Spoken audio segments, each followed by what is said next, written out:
चंदपुर अपने शांत माहौल और हरियाली के लिए मशहूर था। यहाँ के ज्यादातर लोग मेहनतकश थे, पर एक किसान था, गोपाल, जो कुछ अलग था। गोपाल में मेहनत करने की न तो आदत थी न इच्छा। वहीं उसकी पत्नी कमला हर दिन सूरज से पहले उठती, पशुओं की देखभाल करती, खेतों में जाती और घर का सारा काम भी संभालती। गोपाल वो तो रोज घाट पर पैर पसार कर सोता या गांव के चौपाल पर बैठकर गप्पे लड़ाता। कमला रोज कहती, गोपाल जी, खेत बंजर हो गया है, बारिश के पहले हल तो चला लो, नहीं तो साल भर भूखे रहेंगे। पर गोपाल हंसकर टाल देता। अरे भाग्यवान, इतनी टेंशन मत ले, जब समय आएगा कुछ हो जाएगा, भगवान बड़ा दयालु है। कमला जानती थी कि भगवान उसी की मदद करता है जो अपनी मदद खुद करता है। वो चुपचाप अकेले खेत में लग जाती। एक दिन उसने गांव के बुजुर्ग किसान भोलाराम काका से सलाह ली।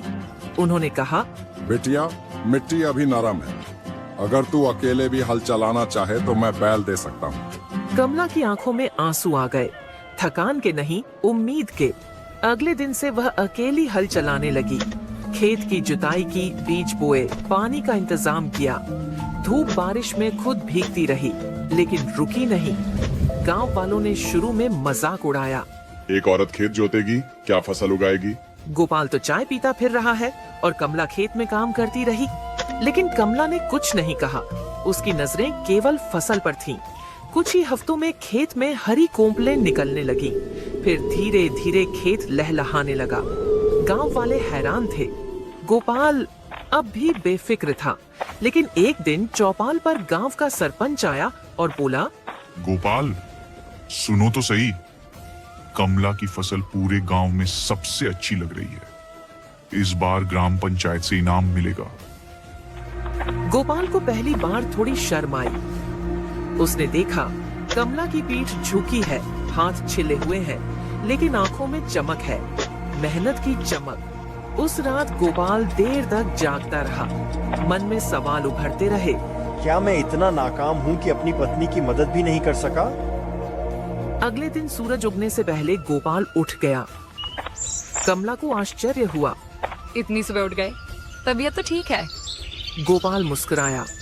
अब तक नहीं थी, लेकिन अब लग रहा है कि वक्त आ गया है खुद को ठीक करने का। उस दिन से गोपाल ने कमला के साथ काम करना शुरू किया। वो हल चलाता, पानी देता, गोबर खाद बनाता। शुरुआत में वो थक जाता, चिढ़ जाता, पर कमला उसे प्यार से हिम्मत देती। धीरे धीरे गोपाल को काम में मजा आने लगा। गांव वाले भी अब उसकी तारीफ करने लगे। कुछ महीने बाद कटाई का समय आया। कमला और गोपाल ने मिलकर फसल काटी। अनाज से भरे बोरों को देखकर गोपाल की आंखें भर आईं। सरपंच ने गांव के मेले में गोपाल और कमला को मंच पर बुलाया। उन्होंने कहा, इस बार गांव की सबसे अच्छी फसल गोपाल और कमला की है, लेकिन असली मेहनती तो कमला है, जिसने न सिर्फ खेत में फसल उगाई बल्कि अपने पति को भी जगा दिया। तालियां गूंज उठी। कमला मुस्कुराई। गोपाल ने झुककर कमला के पैर छुए और कहा, तुमने मुझे सिखाया कि मेहनत का कोई विकल्प नहीं होता। इस तरह कमला के मेहनत ने गोपाल को भी मेहनत करना सिखा दिया और दोनों मिलकर खेती कम करते रहे। इससे ये सीख मिलती है कि मेहनत का फल कभी खाली नहीं जाता। वो देर से मिलता है, लेकिन जब मिलता है तो जीवन बदल देता है।